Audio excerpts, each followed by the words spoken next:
किसी देश, समाज, संस्कृति की तरक्की में, उसके उत्थान में सबसे बड़ा योगदान जो होता है वो उसकी शिक्षा पद्धति से होता है। शिक्षा पद्धति का बहुत बड़ा अहम रोल है।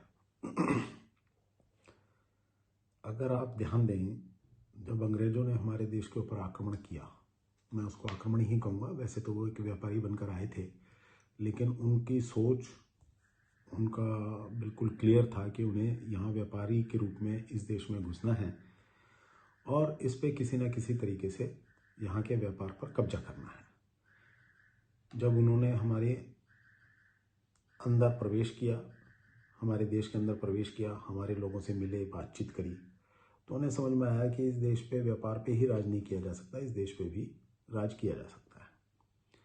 और उन्होंने धीरे धीरे हमारी शिक्षा पद्धति के ऊपर कब्जा करना शुरू किया, भाषा के ऊपर कब्जा करना शुरू किया।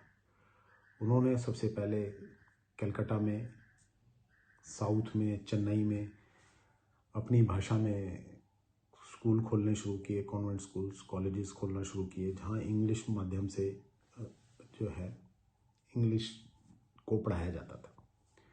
धीरे धीरे उन्होंने हम लोगों की मानसिकता को कि इंग्लिश सर्वश्रेष्ठ भाषा है, इंग्लिश में अगर आप काम नहीं करेंगे तो आप जो है पिछड़े हुए कहलाएंगे, इस मानसिकता को फैलाना शुरू किया, और जिसका प्रभाव आज़ादी के 70 साल बाद भी हम उसको देखते हैं।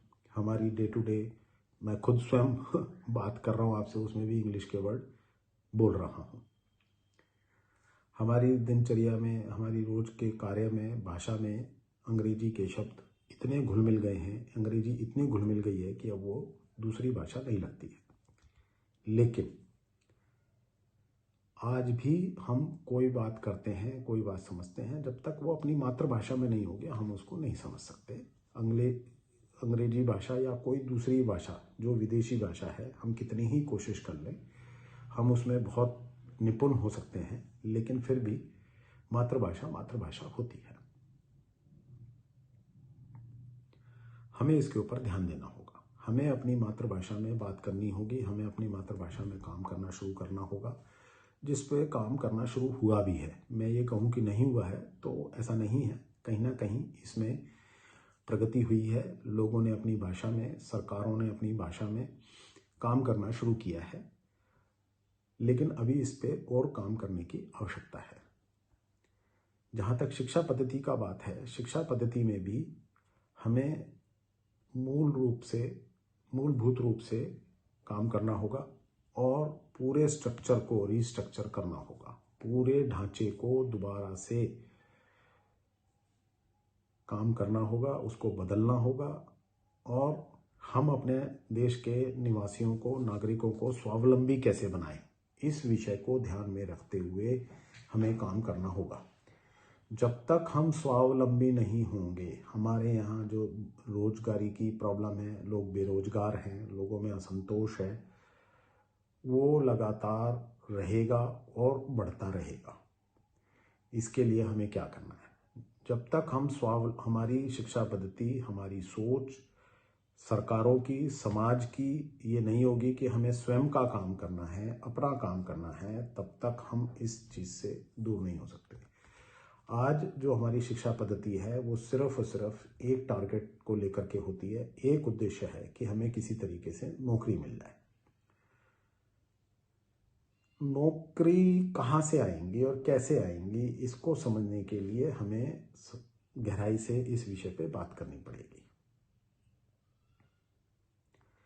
आज भी जितने हमारे नौजवान हैं, परिवार हैं, शिक्षा पद्धति ऐसी है, सरकार का उद्देश्य भी पढ़ाई में उतना ही चल रहा है कि किसी तरीके से बच्चों को पास कर दो, बच्चे पास हो जाएंगे, उनको डिग्री मिल जाएगी, उनको सर्टिफिकेट मिल जाएंगे, और वो जो है अपनी हापादापी में ज़िंदगी की लग जाएंगे। उन्होंने कितना ज्ञान लिया इस पे ध्यान नहीं है किसी का भी, कितने नंबर लिए इस पे सभी का ध्यान है, चाहे वो बच्चे के माता पिता हैं, चाहे वो संस्थान है, शिक्षा संस्थान जहाँ वो एजुकेशन लेता है,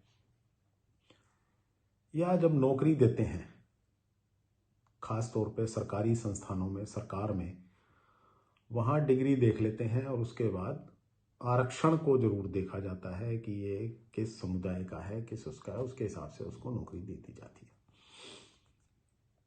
खैर, मैं आरक्षण के मुद्दे पे अभी बात नहीं कर रहा हूँ। अभी मैं शिक्षा पद्धति पे और शिक्षा पद्धति कैसी हो, हम स्वावलंबी कैसे बने, इसके ऊपर ध्यान केंद्रित रखना चाहता हूँ। तो हमें क्या करना है? मैंने बहुत से लोगों से बात करी, बहुत चीज़ें समझने की कोशिश करी। हमें 2-3 चीज़ों पे मूलभूत रूप से काम करना पड़ेगा।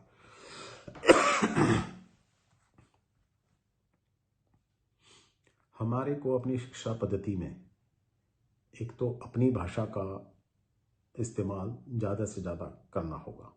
उसके बिना हमारा उद्धार नहीं होगा, जिसके ऊपर काम शुरू हो भी चुका है। सरकारें उसके ऊपर काम कर रही हैं, लेकिन अभी भी और काम करने की ज़रूरत है। दूसरा, हमारे को जो हमारे यहाँ पहले होते थे वोकेशनल सेंटर्स खोलने पड़ेंगे दोबारा से, जिनमें उन बच्चों को काम करने की प्रशिक्षण दिया जाए।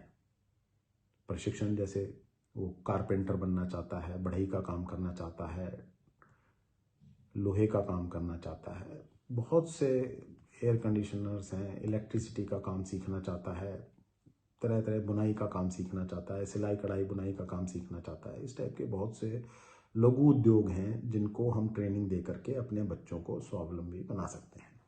ज़रूरी नहीं है कि सारे बच्चे जो है ग्रेजुएट होंगे और सारे ही बच्चे 12वीं कक्षा पास करेंगे, सारे ही बच्चे 10वीं कक्षा पास करेंगे।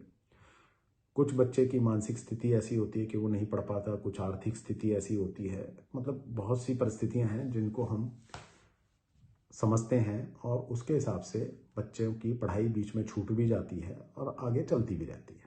वो अपनी आवश्यकता अनुसार अगर वहाँ पे काम सीखेंगे तो वो काम करने की स्थिति में भी रहेंगे और स्वावलंबी बनेंगे, खुद भी काम करेंगे और अपने साथ 1-2 लोगों को काम पे लगा भी सकेंगे। ये पहले हमारी वर्ण व्यवस्था थी जिसमें हम काम करते थे और हमें कहीं कोई दिक्कत नहीं आती थी। ये स्थिति जब बदली, जब हमारे यहाँ वर्ण व्यवस्था खराब हुई, और ये खराब हुई अंग्रेजों के आने के बाद। हमें वापस वर्ण स्थिति पे काम करना पड़ेगा, अपने बच्चों को ट्रेनिंग देनी पड़ेगी। हमें ये देखना पड़ेगा कि उन्होंने कितना सीखा, कितने नंबर लिए, इस पे ध्यान नहीं देना पड़ेगा। जब तक हम नंबरों पे ध्यान देते रहेंगे तब तक हमारे बच्चे काम नहीं सीख पाएंगे, अपने बच्चे ज्ञान नहीं ले पाएंगे, अपने पैरों पे नहीं खड़े हो पाएंगे। आपने ध्यान दिया है कि पहले जब पढ़ाई होती थी तो टीचर अध्यापक क्लास में पढ़ाते थे और हम पढ़ते थे, सब था। अब ट्यूशन का एक नया दौर शुरू हो गया, कोचिंग सेंटर्स का एक नया दौर शुरू हो गया। इवन वहाँ पे भी दाखिले के लिए आपको एंट्रेंस एग्जाम देना पड़ता है जहाँ आप ट्यूशन लेते हैं, स्कूल कॉलेज के अलावा, पढ़ने के अलावा। कभी इस चीज़ के ऊपर ध्यान दिया गया है? ये एक बहुत बड़ा नेक्सस है जिसने एजुकेशन के साथ बहुत बड़ा खेल किया है और अभी चल रहा है, इसमें कोई कमी नहीं आई है। इस पे ध्यान देना है। इस पे ध्यान कैसे दिया जाए, कौन देगा, कब देगा, कैसे देगा, इसमें सरकारों का भी बहुत बड़ा रोल है, इसमें परिवारों का, बच्चों का, उनके माता पिता का, समाज का बहुत बड़ा रोल है।